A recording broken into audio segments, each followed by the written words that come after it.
என் மயன் நீ ஏன் மாட்டணும்? நீ தப்பிச்சு போ. இதெல்லாம் அவன் காரணமா?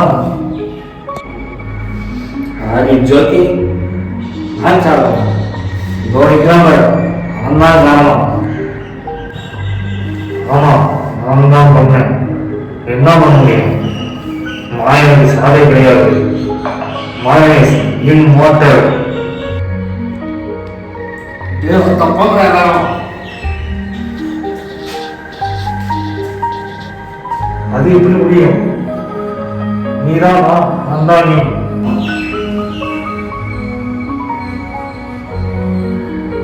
ஓ நீ ஒன்றும் நான் கிடையாது. நான் உனக்குள் இருக்கும் ஒரு திறமை. ஓ இல்ல மாயன் நான் தான். மாயன் குருவனே.